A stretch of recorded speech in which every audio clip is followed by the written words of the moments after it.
Nazara bütün ülkecek bence çarpıldığımızı düşünüyorum. O Hayasızca hareketlerle bulunma cezası.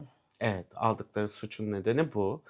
Yurt dışına çıkış Oral dönem sıkıntılarımızdan kaynaklanan konuşma, yeme, içme gibi dönemlere Çin'de arkadaşlar bir tane emzikle şifa luxury vermişler. Ya ben influencer'ı böyle şey yapıyor. Diyor ki Gıybet'in geldiği hoş geldiniz. Ben Nevra Nişan Savaşçı ve konuğumuz. Orçun Hoca bu hafta da konuğum canım. Bugün bu tarafta konuk ettik. Hoş Geçen hafta geldiniz. burada konuk ettik. Evet arada sizi şaşırtmak için yerimizi değiştirdik. Sonra var Biz de olan şaşırıyoruz, yerlerimize sıkılıyoruz. Var hemen olan geri yerlerimizi. döndük. Yerlerimize geri döndük. Yerimiz hep dar bizim. Habire değiştirmek istiyoruz ve sıkışmış gibi ama bu sefer de böyle oldu. Hoş geldin Nevra Arşak Savaşçı. Hoş bulduk Nasılsın Orçun. inşallah? İyiyim sağ ol, sen nasılsın? İçtiğin sular bol olsun, bereketli Amin. olsun. Amin. Çok sevindim. Amin hepimizin. Hepimize Su verenleriniz çok olsun derler. Evet, işte sen bize su verdin. Taylor Swift ne vermiş çalışanlarına? Of. Var ya, Taylor Swift gerçekten yani turne sonrası çalışanlarına hediye olarak ekstra ikramiye dağıtmış. Hem de 1 değil, 2 değil, 3 değil, 100'e kadar sayamayacağım. $100.000. Evet ve yani sahne arkasında çalışan teknik ekip, ışık ekip, hani şoför falan hepsine Herkese dahil. ve bir şeyler Turne yazmış değil sonu, mi? evet notları da var. Hani siz var olduğunuz için bu turne gerçekleştirdi. İşte siz olduğunuz için ben bu kadar başarılı oldum. İşte mükemmel bir konser turnesi geçirdik. Ve buradan da işte $100.000 size ekstra bir ikramiye diye, iyi ki benimlesiniz, iyi ki benimle varsınız diye bir not da bırakıyor ve bunu bütün ekibi bir odaya toplayıp açıklayarak zarfları tek tek kendi dağıtarak yapıyor. Yanlış okumadıysam 12 milyon dolar mıydı, 13 Toplamında milyon mı? dolar mıydı ne, öyle bir rakam dağıtmış oluyor. Helal olsun. Olsa da Helal olsun yani. Bence çok iyi bir motivasyonu şey. güzel değil mi Tabii ya? yani siz olmazsanız ben bu başarıyı yapamazdım deyip keşke bütün patronlar böyle Ya ikramiyeler yapsalar. aile izin kavramı bu. Yani bayram hediyesi gibi ya da bir şey gibi. Aile Arada bir iz- çalıştırmak. Çok klişe ya Aile izleyen sömürüsü. aileden, iş yerinden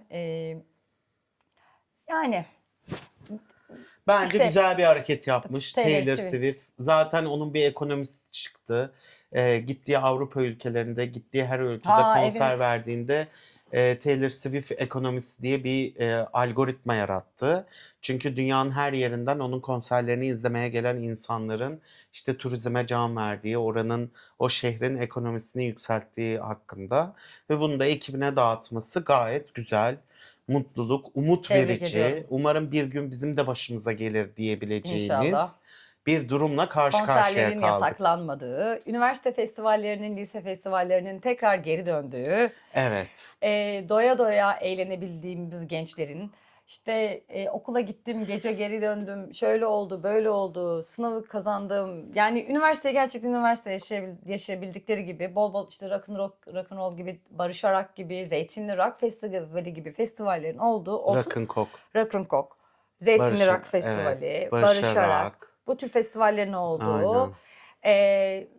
Yani o festival hani Taylor Swift okeydi, biz de kazanıyorduk yani. Zeytinli Rock Festivali'nde olduğunda ya da Barış Arak olduğunda oradaki etraftaki insanlar da kazanıyordu para oraya Tabii, geldiklerinde yani. tabii. Günün Festival demek sonunda sonuçta o şehrin ekonomisine katkıda bulunmak demek yani. Atıyorum festivallerimizi geri istiyoruz ve daha da çok çoğalmasını istiyoruz diyelim. yani eğlendiğimiz 3-5 an festivaller, Ve hayatta kalacak festival şeyi. dedik, manifest. Manifestin sonucu açıklanmış. Açıklandı. Yani mahkeme sonucuna Karar bağlamışlar. verildi. Manifest'in her üyesi ve onların ajansı 3 ay 22 gün hapis cezası verdiler. Ama şu anda hemen hapise atılmıyorlar. Evet. Onun bir şey var. Gelecek dönemde uygulanması gereken diye bir ibare var. Herhangi bir şey istediklerinde hapiste yatma durumundalar sanırsam. Yani şu anlık hani sadece 3 ay ve 22 gün. aldıkları suçun nedenini okur musun? Hayasızca hareketlerle bulunma cezası. Evet, aldıkları suçun nedeni bu. Yurt dışına çıkış şeyleri kaldırıldı, yasağı kaldırıldı. Umarım konser vermeye devam ederler. Hiç değilse yurt dışında. Hani ülke içinde de devam ederler. Çünkü Manifest bizim için ayrı bir kan olmuştu. Yani herkes için. Evet, kimisi sever, kimisi sevmez, müzisyeni sevmez, o su sevmez, bu su sevmez falan. Çok da eleştiriler olur. Ama gençliğin hiç değilse bir kız grubuna ne kadar ihtiyacı olduğunu ve nasıl bir eğlence sektörünü tetiklediğini anladık. Çünkü bu kadar bir anda popüler olması normal bir şey de değil. Demek ki buna ihtiyaç varmış. Bunun da Bir ihtiyacını açığı görüp burayı görmüşler. şey yapmışlar. Evet, bir yarışmadan çıkan kızlar yeni şarkılarını da yayınladılar. Onun için de tebrik ederim. Umarım üretmeye de devam ederler. Motivasyonlarını hiçbir şekilde düşürmezler diyelim. Evet. Manifest'i seviyoruz. Evet, Manifest'i seviyoruz. Tatlış tatlış. Neyse, Taylor Swift'ten bahsettik, Manifest'ten bahsettik. Herkesin kendi stresini atma durumu başka. İşte Manifest'in belki hapis cezası almasına üzüldük. Yurt dışı çıkış yasağının kaldırılmasına sevindik. Bu bizim işte devede kulak tesellimiz. Taylor Swift'e para veriyorlar. Onlar stresini çalışanları o şekilde atıyor. Bizim de Çin'imiz stresi nasıl atıyor? Son zamanlarda Çin'de şöyle bir şey ortaya çıktı. Bilmiyorum. Oral dönem sıkıntılarımızdan kaynaklanan konuşma, yeme, içme gibi dönemlere Çin'de emzikle şifa vermişler. Ya ben öyle olduğunu düşünüyorum. Yani ben çenesi düşmüşse bu oral dönemde bir sıkıntı var. Yani emzik mi az gelmiş, annem emmiş, emmemiş bilmiyorum. Hani bu tabii ki verilere dayanmıyorum. Bilir kişi benim.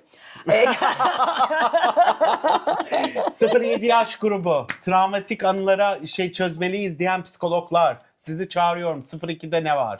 Bu emzikle alakalı ne ilgimiz var ki sürekli Çin herkese emzikletiyor, stresini azaltıyor, uykuda kaliteyi arttırıyor. Büyük bir trend. Evet ve Çin'de bir trend olmuş. Herkesin ağzında emzik var arkadaşlar. Ama şey vardır ya, ben İnanılmaz. işte sigara kullananlar, ben işte sigarayı bırakıyorum, benim dudak tiryakiliğim var, canım sıkıldığında bir sigara yakıyorum vesaire. Bu sanırım emzikte oradan gören açığı hemen yapmışlar. İşte stresi azaltıyormuş. Emziğin içine ne koyuyorlar acaba?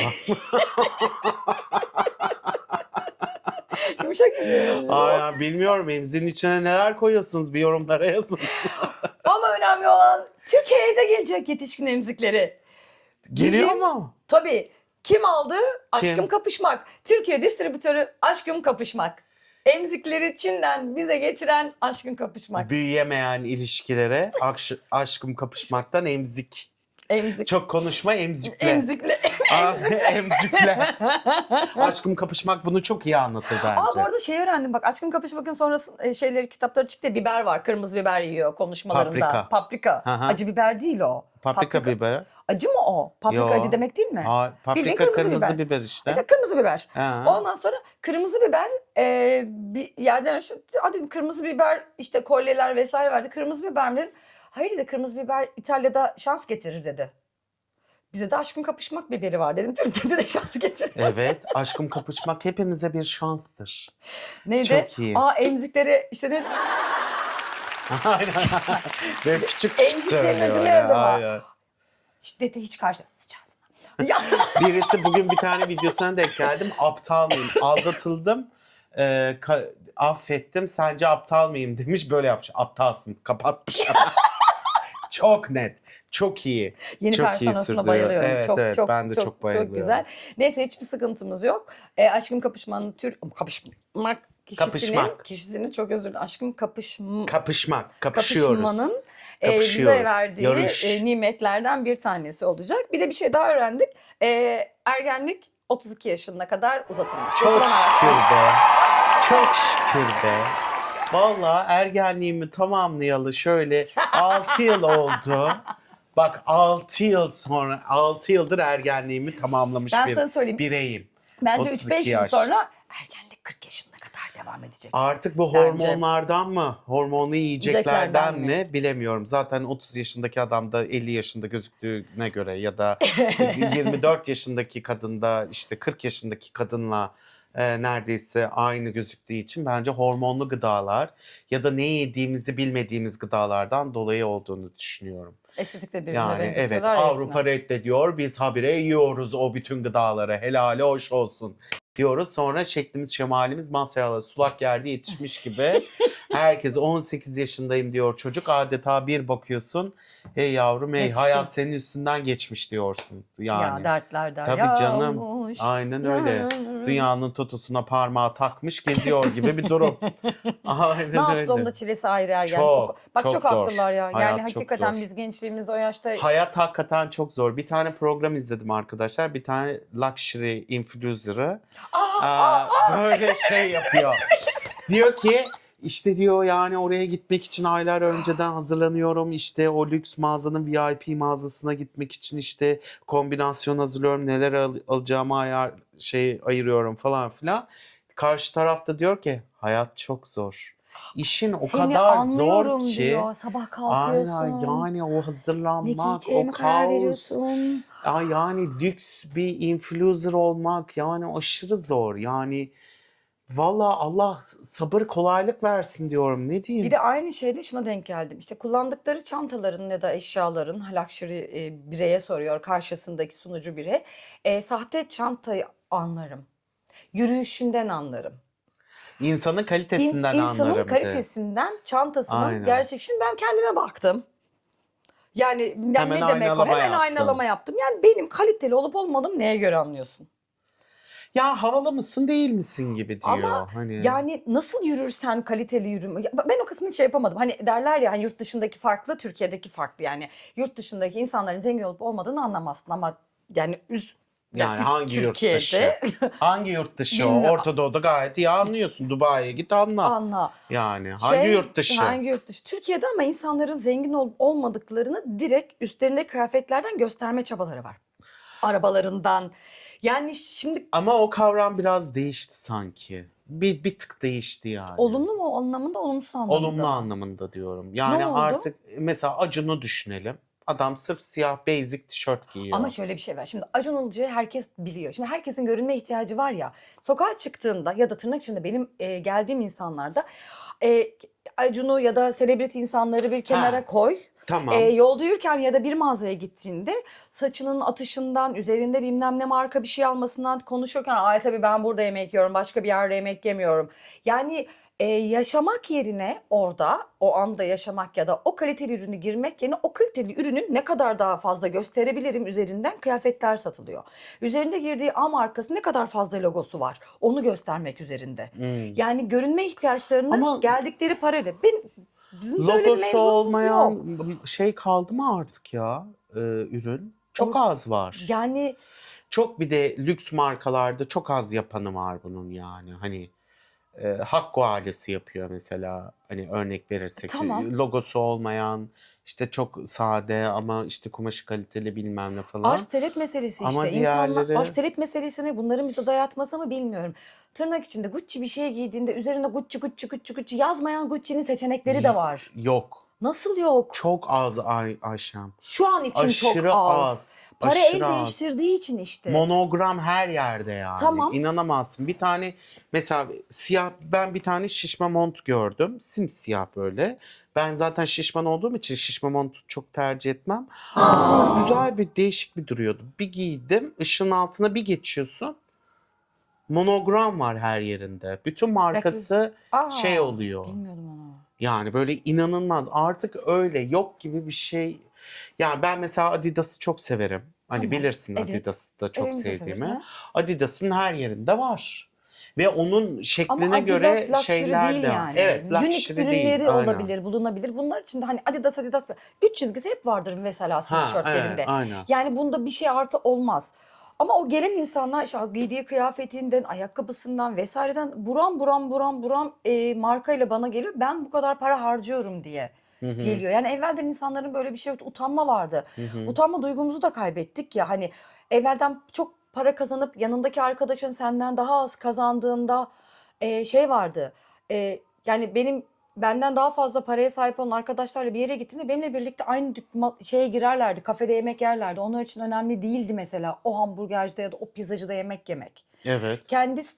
arkadaşlarıyla gidip o pizzacı, ama şimdi hiç paran olmasa bile o pizzacıda gidip o pizzayı yiyip sosyal medyanda paylaşma durumu var. Ben sosyal medyada yemek paylaşımına biraz karşıyım. okey, Hiç karşısın. paylaşmadım yani.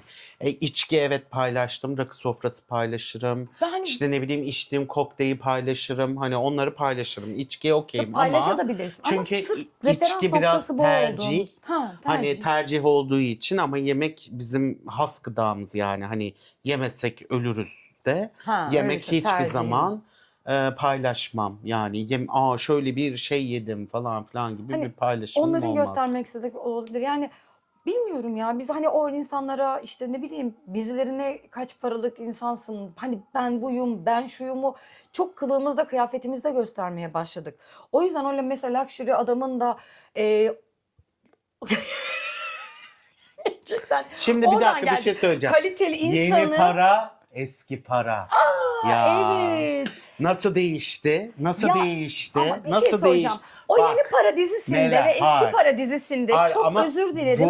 burada aynı şeye denk geliyoruz. Görgüsüzlük ve görgü. Ya Eski Para'daki adam da görgüsüzdü. Olabilir. Ama o zaman neyi Hayır tartışıyoruz? ama böyle Hazımsızlık görgüsüzlük var değildi. ya da yani. Hangi ne azımsızlığı Eski ayol? Para'daki karakter de öyle değil miydi yani? Çok büyük bir hareketli para Hayır, harcamak sen ve bir tanesini görüyordun. Ana ama dizide karakter çünkü de onu eski. gösterdi bana. Hayır, ana karakter de eski paraya sahipti.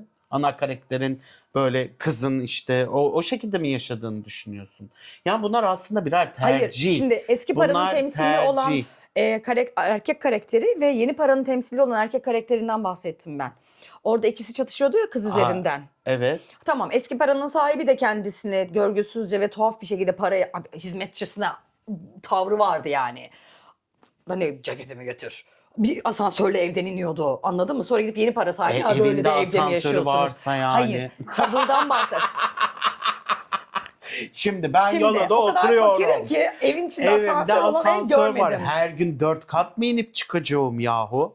Bir tane asansörüm de oluversin. Tamam, canikos yesin. Bazı küçük evlerde mesela 3 katlı evlerde atıyorum servis asansörleri var hayatım. Yavrum yemek Yani duvardan annen iniyor. Onunla yemeği ilgili bir şeyim yapıyor. yok. Fıt fıt sana bağırıyor ki yemeği al diyorsun. Asansöre basıyorsun. Çıt geliyor sana yemek. Ama orada yönetmenin ve karakterin çıkarttığı şey Eski Paranın Tamam. temsiliyeti Artık değildi. bu konuyu kapatalım. Neyse, Bence tamam. bu konu çok uzadı. Ama be, Aman tamam. bize ne luxury Neyse ne. diyoruz. Girdi de girdi. Anam Ay. görgüsüzdü bilmem neydi falandı İşte bu filandı. da benim kendi hasettiğim Ay. olsun. Hep Taylor Swift'e yaptık bilmem ne.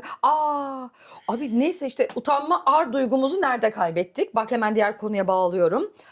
Katolik dünyasının kalbi olan, kabul edilen San Pietro'da birisi bazilikanın ortasında, bazilikanın yanlış yazmışım. Bazikanın oraya Bazikanın işedi. oraya işemiş. Yani kilisenin herhangi bir yerine değil. En önemli yerlerinden bir tanesi de pantolonu indiriyor ve oraya Ve kalabalık idrarını böyle. yapıyor. Ve başta anlamıyorlar zaten. İşedi oranın diyemiyor. Ya, idrar. sanki çok Öyle. terbiyeliyim. Luxury. Sanki çok İdrar. terbiyeliyim. Ana bu da yani işte. Ay canım benim high society'm ya. Evet. İdrarını yapıyor. Yani Ay işiyor. çok ayıp. Dışkısını gördük. Allah. Büyük abdest, küçük abdest. Kaba eti ortadaydı. Çocuğun kaba eti böyle ortadaydı. İnanılmaz. Ve güvenlik de böyle ne olduğunu anlayamıyor zaten. Ulan ne yapıyor bu hani? Başka bir şey mi falan. Çok şükür indiriyorlar bir 20 saniye sonra. Anca düşüyor kafa. Ondan sonra böyle bir rezalete şahit olduk hepimiz. Sebebi nedir Maşallah bilmiyorum. sosyal medyada da boy boy açık açık. Yani bir kadın göğsünün şurası gözükür. Olur. Blurlarlar. Bulurlarlar ya da işte içerik şeyi olur. Bir tane adam indiriyor kaba etini gözümüzün önünde görüyoruz böyle. Bir şeyini görmediğimiz eksik kalıyor. O bulurlanmıyor. Ben de anlamıyorum. Erkek bedeni niye bu kadar herkes görebilir de kadın bedenini göremez hale geldi. Ya Onu da bilmiyorum. bunların hiçbir suçu yok. Bu hep antik Yunan'a da denk geliyor. Yani artık erkek bilemem. bedeninin bütün ortada oluyor olması ve kadın bedeninin Orada da soylular nasıl belli olurmuş. Büyüklüğe küçüklüğe göre hatırlarsan. Küçük olan soylu, büyük olan fakir olurmuş mitolojide. Şimdi de başka şeyler. Ne yapacaksın? Dönüşüp duruyor. Ah Yunanistan. Abi çok alınma be. Ne için alınmayın be? Alıngan olma be. Ya, O ne kadar için da alınmanın? üzülme. Biz alışız. Bu yani bir yüzyıllardan beri geliyormuş. Neye alışız kadın kız? Yani alışmamak lazım. Tabii hani Neye o- alışmamak lazım? Ne diyorsun? Seninkine bu Benimkine mi? Sen- Neler diyorsun Ayşe? Allah'ım yarabbim, kafayı yedi bu kız iyice. ya Bir su iç, bir sakinle. Bir kendine gel. Böyle bir dakika neydi? Ön lobumu şey yap. karar alma Aha. mekanizmam gitti. Ön frontal lobumu çalıştırıyorum. İnanılmaz, inanılmaz. Neydi o Nereden? aile? Neydi o kızın ismi? Ön frontal lobunda Jenner'lar. Kylie Ha, Jenner. Kylie Jenner. Kylie Jenner. Bir önceki bölümde bahsetmiştik. İzlediyseniz bu espriyi anlamışsınızdır. Espri yaptığımı Aynen. fark et. Gül Orçun Biziz espri yani. yaptım. Ha ha ha ha. Allah razı ha, olsun. ha. Evet. Buradan hani neye alınma durumunda? İşte kadın bedeninin gizlenmesi, erkek bedeninin ortaya konulması işte o zamandan beri olan bir şey. Kabul ediyor muyuz, etmiyor muyuz? Tamam, Orçun anladım Anladık. eline konuda şimdi. Sensin. Sensin. Buna şey bağlayacağım. Hadi Erkek- bağla artık. Ay vurma Bağla kendine. artık. Neye bağlayacaksın? Erkekleri alıngan olan 5 tane şehir varmış arkadaşlar. Alıngan erkekler. Alıngan erkekler. Ay siz ne minnoşsunuz ya. 32 yaşında mısınız siz? 31 mi oldunuz yoksa? Ergenlerim benim ya. Canlarım. Sence evet. en alıngan erkeklerin olduğu şehir hangisidir? Kesin Samsun vardır. Yok. Samsun kılıbıklıktan girdi. Ne Hayır doğru pardon. O Adana'ydı başka o bir değil şey. miydi? Adana değildi kız Hanımcı olan. Samsun'du. Hanımcı olan Şırdan'dan Hayır. dedin ya. Hayır şırdanı bulan bir kadındır o ayrı. Ben bu gece ne yedireyim erkeğime deyip bir şırdan yapıp Hayır şey ona da güzel bir Samsun şekil muydu verip. birinci olan? Samsun'du galiba. Ha, pideden. tam Ama hatırlamıyorum. neyse işte. Samsun vardır diye düşünüyorum. Vardı ama ne? Samsun yok. Ne tarafta? Valla. Karadeniz var mı? Aa var. Karadeniz var. Var. Rize, Yok. Trabzon. Var. Anacığım Trabzon. yok var ne demek Şimdi ya? Rize dedin yok. Tamam. Trabzon var. Ben anlayamıyorum. Siz nasıl anlayacaksınız bu kadını? Yan yanayız anlayamıyorum. Allah'ım. Trabzon dedim var diyor. Allah'a çok şükür. İlk 5'ten kaçıncı numarada? 5. Trabzon. 1, 2, 3, 4, Trabzon. 5. Trip Trabzon. Maltor. Çok alıngan mısınız? Yapmayın böyle. Trabzon erkekleri. Horan tepin. Yapmayın. Canım benim ya. Ay, arada şiveler. Bu Trabzon şivesi mi bilmiyoruz. Evet. Çünkü her dizide ayrı bir şive görüyorlar. Aynen. Sonra 4. sırada Ben Karadeniz rüzgarından istiyorum. şarkı söyleyeyim. Na na na na na na na na na. Olmadı. Biliyorsun 3 tane.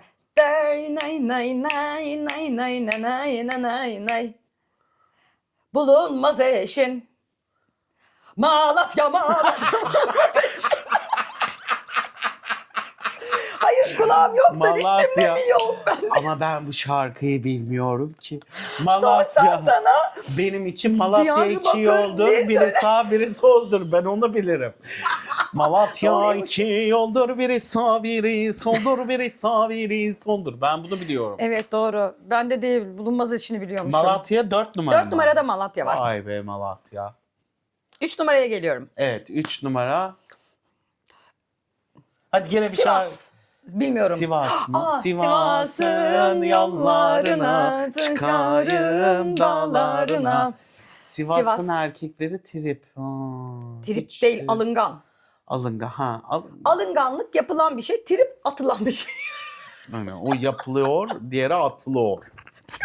Piu diye. Diğeri. Aynen Sivas güzel. Evet. Evet. İkincisi Hiç de bilmediğim şeyler, yöreler. Evet. Erzurum. Dadaşlar. Dadaş kardeşlerim. Alınıyorlarmış işte. Dadaşlar. Kırılganlar. Oy minnoşlar. 2 numaraya mı geldiniz siz? Kaç istiyorsun? Kaçta olsun Erzurum? Yani bilmem herhangi bir fikrim yok. Evet bir. Elazığ. Elazığ mı? Arkadaşlar yani hiçbiriyle alakam, bir münasebetim olmadı. Canım ya hayret 5 şehir senden Aynen. kurtulmuş. Aynen. Ya o anlamda Beş değil. şehir, 5 şehir benden bir anda kurtulmuş. Hiç bilmem. Evet. Evet geçelim madem trip atıyorsunuz. Okey. Ay pardon trip değil de alıngan. Trip, alınganlık yapıyorlar. Mesela bu suyu bana ver. Aa. Neden bana dedi falan mı diyor? Şimdi bu atma mı? Trip atma mı? Alınganlık yapma Ay mı? Bilmiyorum. Ben Ha, de biz onu bilmiyorum. bilmiyoruz gibi. Ben onu bilmiyorum. Trip Ben atmak ve onun alınganlık ayrımında arasındaki değilim fark. yani. Hani alındın mı bana falan. Ya da bir şey söylüyorsundur, bana alındın mı falan diyor. Surat mı asıyor ya da Ama şimdi başka bir şey mi bilmiyorum. ben bir şey alırsam Orçun alındım sana. Lütfen bana böyle bir şey söyleme Aynen dersin. derim Ama herhalde. tripte konuşulmuyor genelde. Surat büküyor, Galiba. gözler vıt vıt devriliyor. Emin değilim. Peki araştırıp geleceğim. Aynen bir fikrim yok. Bir 100 kişiye sorduk. Bilirkişi deyip Ben ben trip kendimi gösteriyorum. atanlarla ilgilenmiyorum ya, alınganlarla. Sadece soruyorum, bir şey mi oldu? Yo diyor, okey diyorum ben. Tamam, açık iletişim. Aynen, açık Anlaştık. iletişim. Ya bazı zamanlar açık iletişime yapamasam da bazı zamanlar Niyetin var. yapabiliyorum. İyi Aynen. niyetlisin. Niyetliyim, niyetim iyi. Aynen, Niyetin iyi iyi. niyetimden öldüm de diyebilirim. Bugün de iyi niyetten öldük. Aynen. Evet. Neyse hemen erkeklerden de kadınlara geçelim. Son yıllarda güçlü, kariyer sahibi ve özgür kadınların kendilerinden yaşça küçük erkeklerle ilişki yaşadığına sık sık tanık olunuyor. Sosyal medyada, magazinde ve popüler kültürde bu ilişkiler artık şaşırtıcı değil. Hayır, artık ilişkiler şaşırtıcı değil. Bunun adı toy boy. Bu nasıl bir kavram ya? Toy boy kavramı işte tam da bu noktada hayatımıza girmiş durumda. Oyuncak çocuk. Evet. İşte oyuncak alacağında toy boy oluyor. Helal olsun be kadınlar. Yürüyün gidin. Çin'de yanlış Çin'i hatırlamıyorum. Çin'e bağladık. Çin'e bağladık. Ucuz plastikten yapıyorlar, onu mu diyorsun? Allah kahretsin Çin. Yok, kadınlar eğer hani maddi durumları iyiyse aynen bu mevzularında onların bir tanımı var. Ken. Bu Ken. Barbie'nin erkek arkadaşı bebek Ken, olarak evet. Ken. Ken diyorlarmış bunlara. İşte yemek yapmasını mı istiyorsun, evini temizlemeni mi veriyorsun, bir para karşılığında evini temizliyor vesaire yapıyor. Bunlara da Ken diyorlarmış. Hizmetkar ama o. Hizmetçi değil. Hani 2 gün sonra başka birini çağırabilir yanına. Tamam, 2 gün sonra başka. Yani bu böyle bir toy boy ilişkisi yok. Toy boy da hayatıma girmez. Toy boy ilişkisi zengin bir kadının, kariyerli bir kadının kendinden genç bir erkeği sugar mamilik yapmasına toy boy, yani yeni bir jargon olarak toy boy olmuş. Evvelden onların ismi oluyordu. Şimdi toy boy. Helal Küçüklerin de olsun be, ismini yapsınlar. koymuş. İstediklerini Parasız olanlar, yapsınlar. parası kadınların. Ya onlar da buluyordur bir toy boy ya. Onlarınki toy boy da mahallenin boydur. toy boyu oluyordur yani. Bizim mahallede bir Ayşe abla vardı. Aynen. Bizim Topo'nun balkona Attı. çakmış. Mabet oyunumuzdan ufak bir anekdot. Yani Ahmet Şenak'ı da anıyoruz buradan. yani bence güzel bir birleşim. Ben sevdim toy boyu.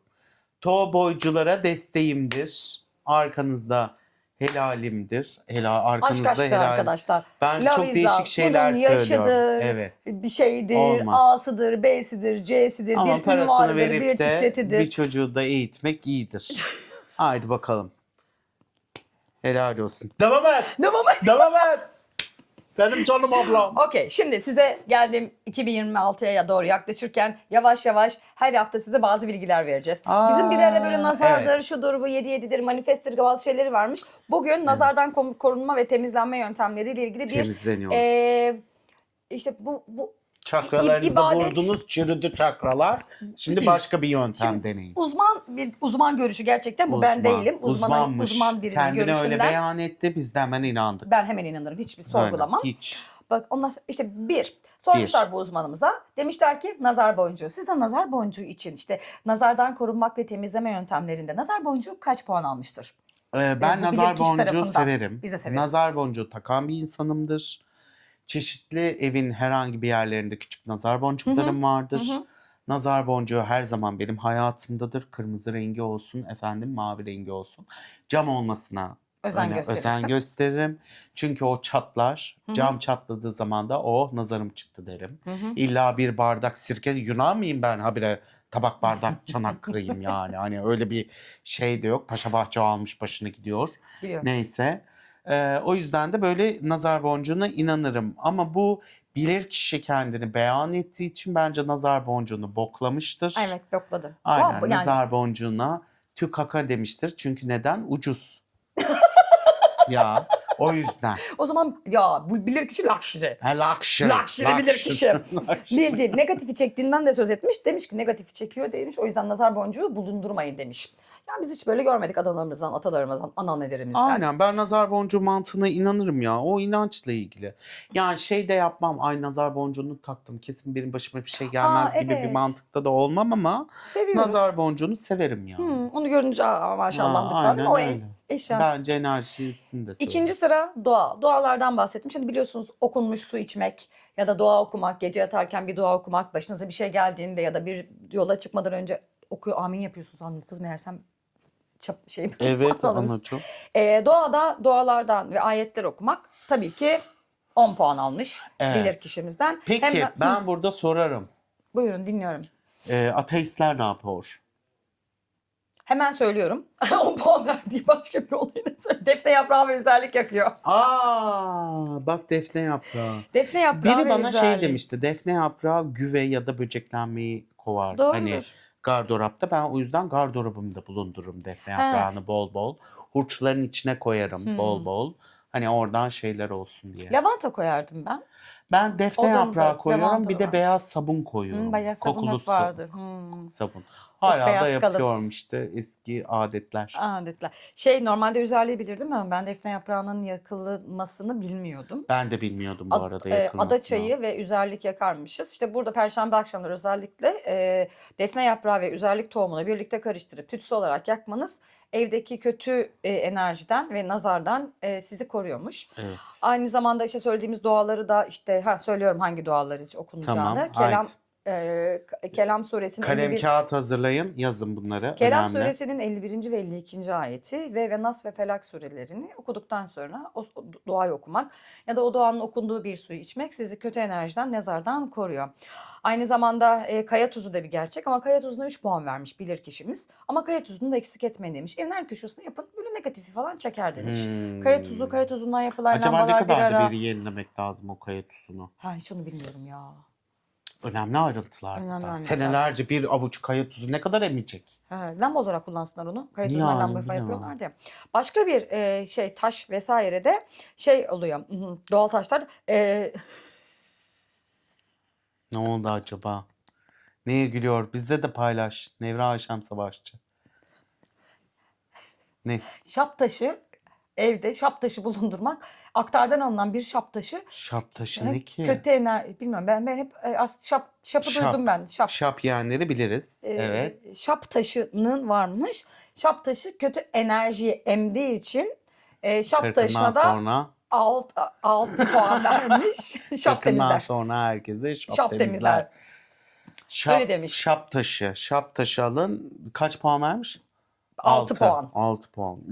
İyi. Bilirkişimizin nazar serisi devam ediyordu. Evinizi ve iş yerlerinizi sirkeyle temizlemek. Zaten biliyorsunuzdur büyük Sirke ihtimalle ben sirkeli severim. suyla. Sirke Temizlemek. severim. Kendime de dökerim arada sirke. Evet. 7 puan almış. Evet. Sonracıma anneannelerimizden kalan başka bir adetimiz de nedir o? Kurşun dökmek.